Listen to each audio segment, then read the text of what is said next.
maybe we could talk a little bit about, from your perspective, what is it, how are network slicing being defined? What really is a network slice? What kind of parameters does it need to offer?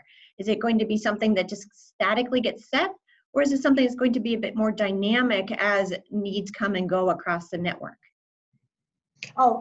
Dynamic definitely is the key word. If it's static, then there's no difference than the MPLS or VPN that we're so used to. And I'm not saying those are bad; those serve the purpose very, very well in the past. But going forward, given the discussion we've been having, given the fact that the human nature, the human interaction with technology are ever so pervasive, we got to look at ways to use our resources more effectively. So we here at Intel, and I think this is also consensus across industry too, because we didn't develop this in our vacuum. We actually developed this concepts and proof of concepts with others.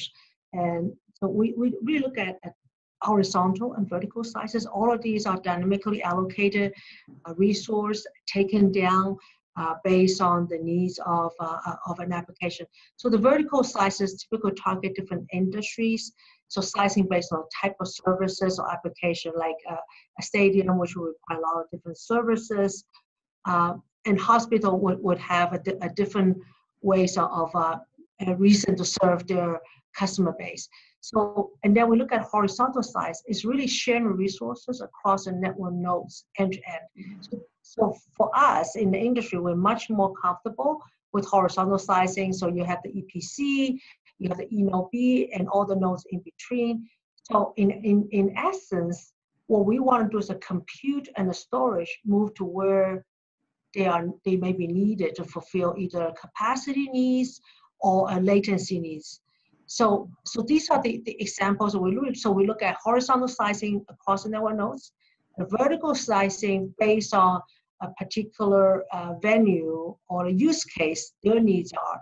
So to summarize, the essence is that horizontal slice is client to core, forms a virtual platform where resources where they need it, they move around to where they need it. So connected car, for example, is a horizontal slicing. When the car is moving about in the metro area, the amount of processing can move into the car, providing the services, like sometimes even smart cities may be offloading some of that to that navigations, all of site traffic hazards, information, and the metro area will no longer need the data of the car to better manage the traffic or the events.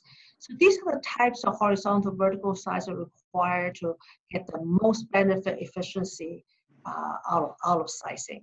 So hopefully maybe the mental model that we looked at is if you look at a network as a whole, you start looking at different slices, both horizontal and vertical. So what you wind up getting like a chunk of resources that just fits what you need at the moment. And it can be swapped out or removed or added or enlarged as the your cars moving across the city, for example.